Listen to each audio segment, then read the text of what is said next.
What's going on, you bunch of heathens? Today we are checking out a video called The Only Way Germany Could Have Won World War II. Honestly, this just popped up, I think, in the recommended of YarnHub, I want to say. And it caught my attention, so here we are. It's by a channel called AlternateHistoryHub, so make sure you guys check them out and check out the original video. Without further ado, let's jump in.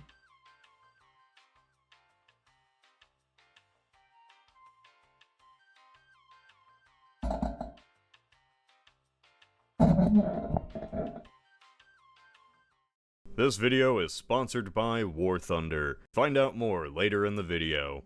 We've heard it a million times before. Germany wins the Battle of Britain, or Stalingrad, or magically gets its hands on nukes before the Allies do, winning World War II. All wearaboo. The truth is, it's all wearaboo bullshit.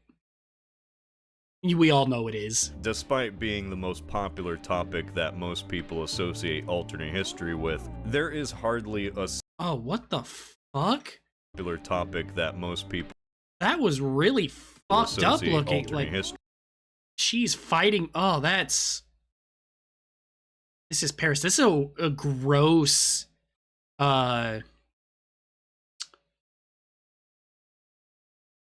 I don't know the word I'm looking for. A gross version, I guess, of the V-Day picture. With. There is hardly a single one of these scenarios which is based in reality. I'm talking about a reasonable timeline, one that doesn't massively alter major decisions or bring in the alien space bats. What if there was a scenario where the push of one small domino cascades into a German victory? Well, Jimmy, after digging through countless archives, I think I have an idea. This is pretty cool. But one thing, it's even if they did win, like the whole, what is it, the man in the high castle scenario or whatever, even if they did somehow defeat the US military itself, I do not think Germany would be able to effectively occupy US land. Simply due to the citizens. So, it's like a big recap. point of the After US. Years of preparation and careful Boy four, annexation yeah. under the Allies' policy of appeasement, Mustache Man, that's what we're calling him for this video, is ready to take things. I've said it before, I'll say it again. It's so stupid that YouTube makes actual history channels, even if it's talking about alternate history, like shit, like full-on educational like shit. I have to call them this just to keep, just to earn money for their videos. I hate that.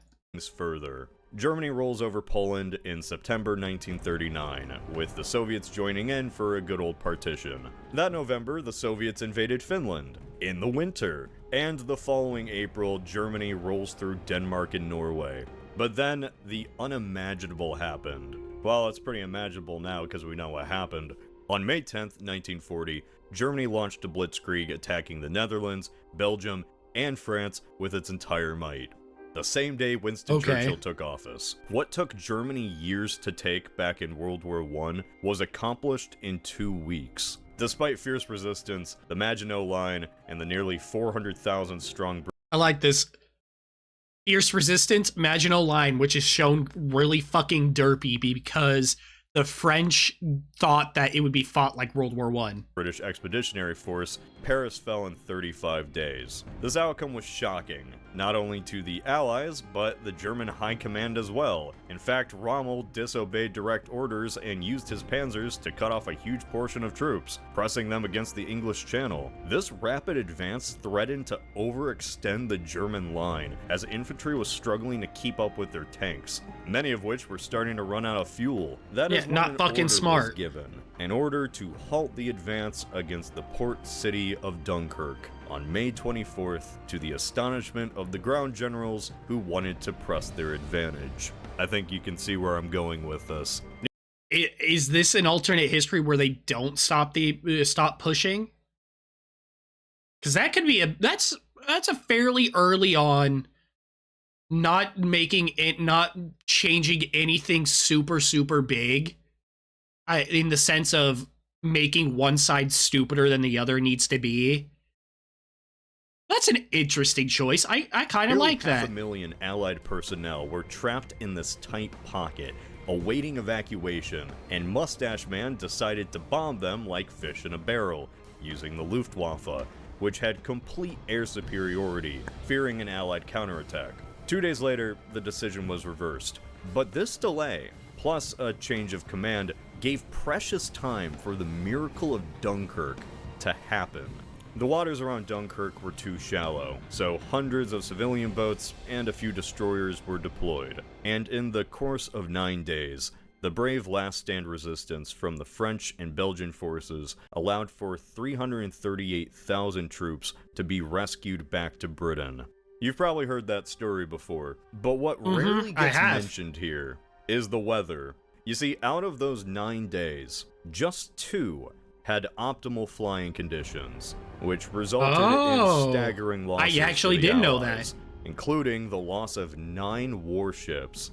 But what do I mean that's by not bad good weather for them. conditions? Well, Jimmy, I could tell you. Overcast? Or I could let you experience that for yourself thanks to the sponsor of today's video, War Thunder, the most extensive vehicle combat game your little gamer eyes ever saw. Do you like jets, ships, tanks, and choppers? Well, War Thunder has over 2,500 of them from 10 different nations. Customize those vehicles and skins, markings, and decorations. Oh my, fight in realistic or arcade environments. I won't judge. Who needs a flight stick? Not you. All you say you won't judge, but God, War Thunder is some of the most judgy motherfuckers out there. I get like, you will get judged for playing arcade when I'm just sitting here like, dude, I do not want to play against fucking sweats. Sometimes I just want to chill out. Need is your mouse, keyboard, and fingers. Fly anything, or a controller, ranging from biplanes if you want to play controller. Modern battle tanks. You can't fly the tank. I probably should have worded that better. All of these vehicles modeled down to the minute detail. Look how detailed that is. It really does make you feel like a War Thunder. So what are you waiting for? Join 70 million other people in this global community. Fight in epic PvP battles on PC, Xbox, or PlayStation. And what's best is that it's free. If you want to sign up or return to the action after not playing for 6 months, then click on my link in the description to get a massive bonus pack, multiple premium vehicles, and the Eagle of Valor, an exclusive vehicle decorator, not to mention 100,000 silver lions. God, you say limited time offer. I've been seeing this ad for this shit for years. And 7 days of premium account. So why not join in on the battle? Play War Thunder today. And we're already at the end. We'll continue watching it all. Right. So, back to the beaches of Dunkirk, where hundreds of thousands of men await their fate. The thing is, the idea of holding back, preventing a counterattack, and picking out both men and precious ships from the Royal Navy isn't a bad one. So I wouldn't really change that controversial order, which was withdrawn anyway 2 days later. What I would change, however, is the weather. Britain held a lot of their fighter planes back, afraid of a direct attack from the German Air Force, meaning that all those evacuation vessels would become easy pickings for the Luftwaffe. Panic ensues, and fearing that there's no way out, a huge portion of the expeditionary force simply takes up arms, joins the French, and fights back. What we see is bogged down urban warfare, where thousands die on both sides. But ultimately, the pocket is squeezed in. As in our timeline, the Belgian King Leopold issues his unconditional surrender on May 28th, and within a week, almost everyone at Dunkirk is either dead or captured. Sure, some would be evacuated and live to fight another day, but consider this. On the first day of the evacuation, with very limited pressure from the Germans, only 7,600 soldiers were ferried across the channel. That's not a lot. I'd say no more than 40,000 are rescued. In our timeline, Britain had just over 40,000 soldiers captured in the entire Battle of France. But after this alternate Dunkirk disaster, that number skyrockets to 240,000. More than half of the troops that left the Isles. And we're not just talking about any regular troops here. These were regulars. Huge difference. You know, Yeah, trained these were professionals who could have come home and drilled thousands more, which would eventually... Oh, that would be a huge blow. Not even to, like, morale-wise and logistic-wise. That is a big hit. be useful to fight the Germans and Italians in Africa, Sicily, eventually Normandy. Instead, in this alternate timeline, these guys are now POWs.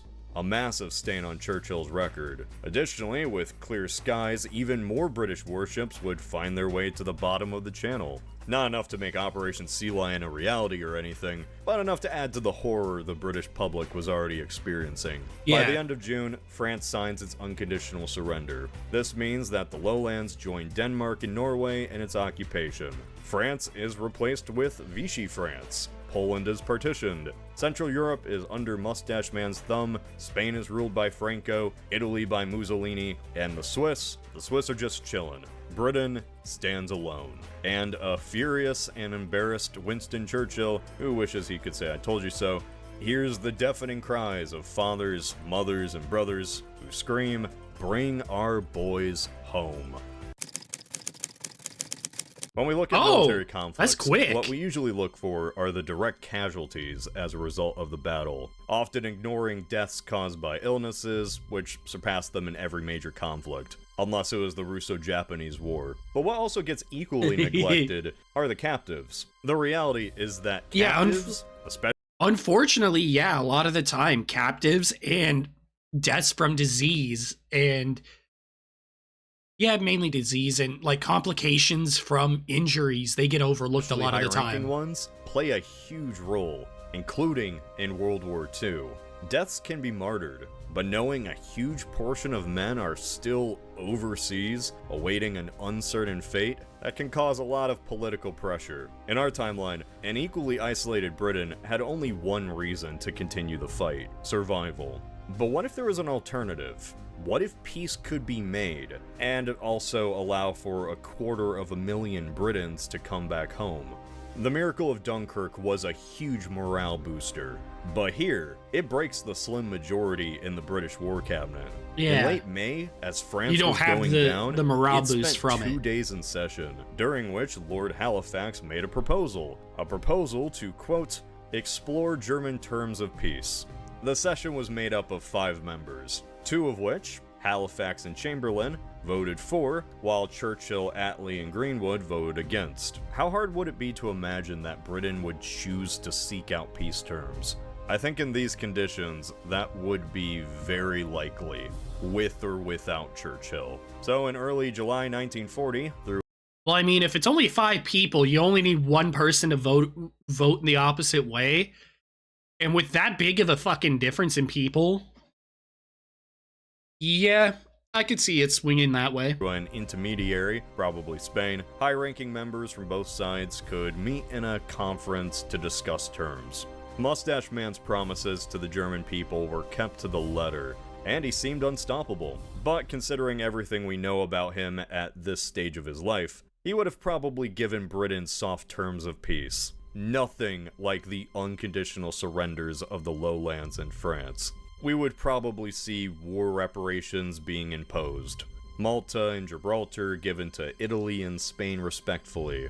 Special rights over trade could be demanded, especially concerning the Suez, as well as a formal recognition of the Reich's newly gained territories. Okay, Finally, makes a sense. policy of isolationism could be forced upon the British, banning them from aiding any resistance groups or meddling in the affairs of Europe even further. Something which would have dire consequences for Greece and Yugoslavia. So, sorry guys.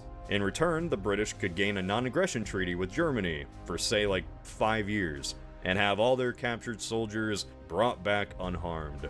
Within like 2 months, the entire Western Front is secure, and now Germany could rest easy, or at least focus its entire strength on that Russian bear. Yeah, because with it like this, even if America does get pulled into the war from Japan, we don't have Britain as a staging ground for Normandy. At least I wouldn't think so anyway. So we'd have to go have a landing Before somewhere we turn else. east, it's important to look back at the exact timeline of events here. In our world, British defiance is followed up with the Battle of Britain, which more or less cripples the Luftwaffe. Between mid-July and late October of 1940, it lost 2,000 aircraft trying to soften up the ground targets and beat out the Royal Air Force.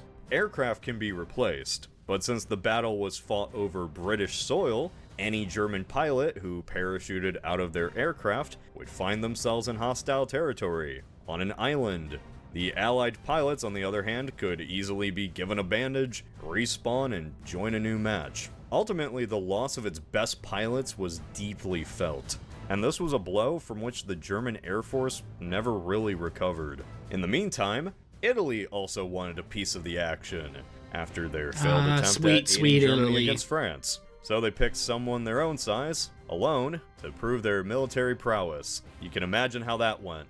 After that disastrous campaign, the Reich stepped in and snowballed through Yugoslavia and Greece between April and June of 1941. Many argue that this side quest delayed the surprise invasion of the Soviet Union, but not really. You see, in order to conduct their operations, the Germans needed to wait for the ground to harden. So at most, they lost like a single month. That being said, the wear and tear on their vehicles and aircraft, the fatigue of their soldiers, and the expenditure of resources did take a toll on the army. Finally, when Germany did invade the Soviets in late June, not during the winter like many believe, it was a massive success. Within 1 month, Brest-Litovsk, Minsk, Riga, Lviv, and Smolensk fell.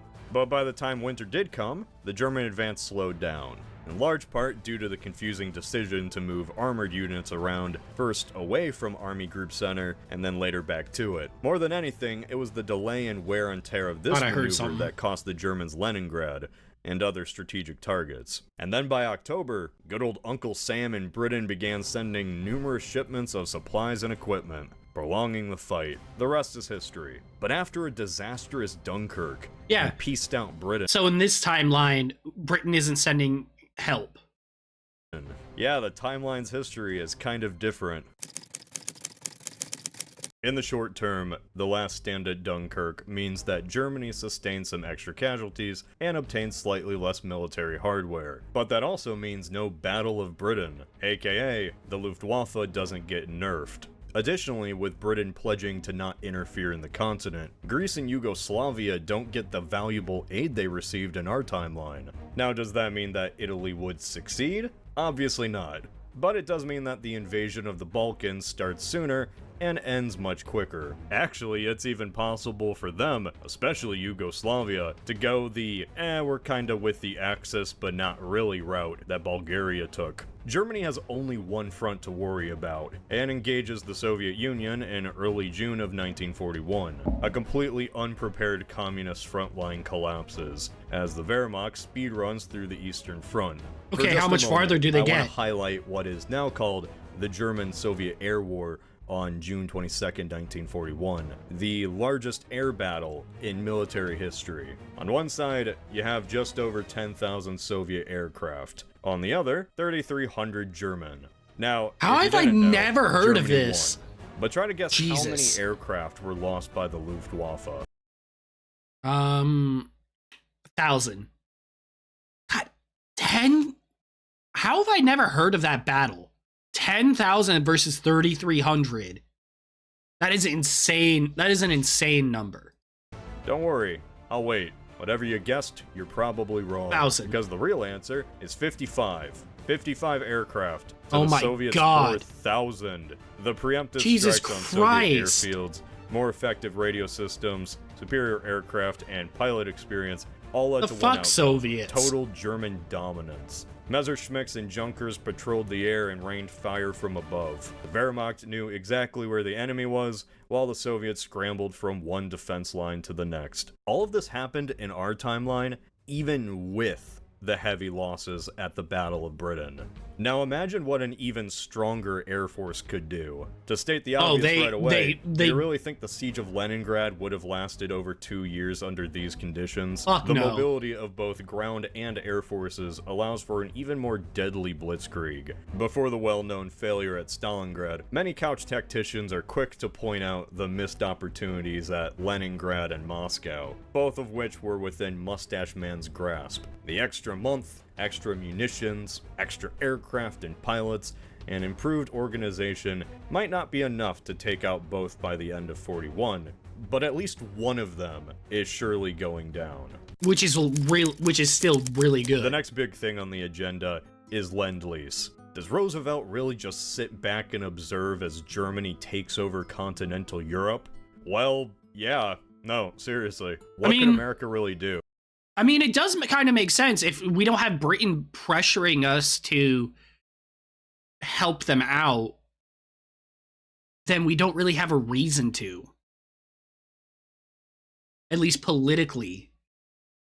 So that does kind of make sense that we wouldn't really do lend-lease. Britain was the crucial connection to the continent, and even if they did choose to break the treaty with Germany, the aid sent through the Persian Gulf, Arctic, and Pacific would be little too late. History is all about timing, and if one of the three army groups achieved its main goal, that being Leningrad, Moscow, or Stalingrad, the fall of the other two would become a lot easier. Hypothetically, let's say Leningrad falls first. That's almost an extra 1 million troops, and a ton of hardware now making its way for Moscow. Once Moscow falls, it's off to Stalingrad, and the oil fields of the Caucasus. Yeah, but you also have to think that also cuts off the Arctic. Doesn't it?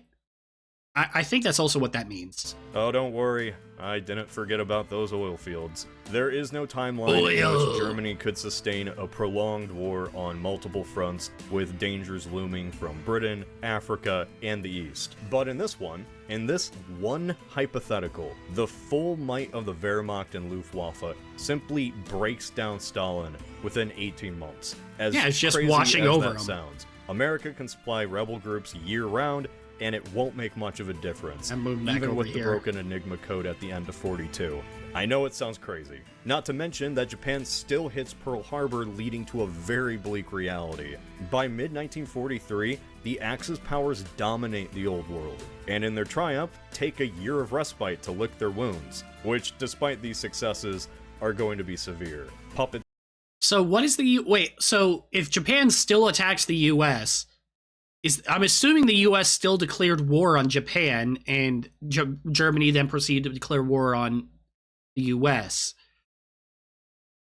So how is that working? States need to be propped up, resources are exploited, manpower forcefully conscripted, and Germany takes on a new super project. One not simply aimed at restoring its manpower, tanks, and aircraft to full capacity. Oh no. We're talking about building a Kriegsmarine worthy of taking on the Royal Navy, Goliath battleships that would make the Bismarck seem like a ferry boat, and an armada of U-boats. This would be a Germany that's in at least a better position. Not the perfect position, but a better one. Okay. So the Bismarck took about 27 months to build, a feasible timeline in which the entire might of the Reich is focused on toppling the final thorn in its side. Non-aggression treaties be damned. Let's say in May 1945, the air raid sirens blare from Plymouth to Norwich, and the I still want to know, what's the US doing all of this? Because I find it very hard to believe that if Japan bombed Pearl Harbor, we're not going to declare war. Spitfires take to the skies. Intercepted Enigma codes allow the Brits to hold off most of the bombing raids at a great cost. But then comes the battle at sea. HMS Vanguard, King George, and the Prince of Wales face off against the newest class of super ships in an epic standoff. Germany gives itself a few months to break down as much of the enemy morale, ships, and aircraft as possible, while amassing a million force, mostly made up of Eastern Front veterans. The best of the best, ready to launch a reverse Normandy, which would, 6th of August, 1945. Oh, the U.S. bombs and them. Unsuspecting Berlin is obliterated by Little Boy. A few days later, Hamburg, the most important coastal city and a major shipyard for the Kriegsmarine, so instead the U.S. Oh, okay. follow suit. The American giant is awake, and while Turing was decrypting Enigma codes in Bletchley Park, Oppenheimer was ushering in the atomic age in Los Alamos. Oh, the shit. nuking of Germany was the original goal of the Yeah, it Manhattan was. Project. A lot of people don't realize It was that. only sidelined after the rapid success of Stalingrad and Normandy. In our timeline, the atomic bombings were little more than a cherry on top. However, here, in a timeline where Germany actually succeeds, the nukes are a game changer. An Allied D-Day type campaign would be impossible with a pacified Russia. The atomic bombs would basically be an ace in the hole designed to solve a problem exactly such as this. And that's a hand that could only be played twice, at least in the short term. Germany was always the main target here. What happens next? How does Germany react? Yeah, does what the happens? bombing take out Mustache Man? Do the bombings prompt large-scale rebellions in Europe? Who knows? The thing about alternate history is that this is just fiction at the end of the day. Despite Yeah, the clickbaity unfortunately. title, I don't have a magic 8-ball. I've done research, sure. Yeah, there's like... It's hard to figure out, because if a majority of history stays the same, and only small things that, gradually build up, get them in better position, if you still have the U.S. entering the war, then the U.S. is still gonna proceed with about the same timeline of the nuclear weapon program, which in turn, because Russia doesn't topple Germany, means we had to use them for the original purpose, which, with it being Berlin, would more than likely kill Mustache Man and a lot of German high command, which would devastate the entirety of it. But this is really... I really don't, unless it's like I said, and he said, without making making one side incredibly stupid, I do not think there is an actual way for Germany to win. just one take. That's the beauty of alternate history. With every hypothetical answer, there are numerous hypothetical questions and rabbit holes to follow. So feel free to call me out on what I missed or got wrong. That's one of the that's one really cool thing about. Hello, Twitter. Special thanks once again. It's a really again cool War thing Thunder about for alternate sponsoring history. This video. Sign up using the link in the description to get a massive bonus pack, multiple premium vehicles, and the Eagle of Valor. Not to mention 100,000 Silver Lions and 7 days of premium account. Dude, I'm gonna have to check out more of his stuff. Oh, he has a full series for it. Oh, that's cool. I'll definitely have to check some of his stuff out. Yeah, definitely. Well, that was Alternate History Hub. Only way Germany could have won World War II.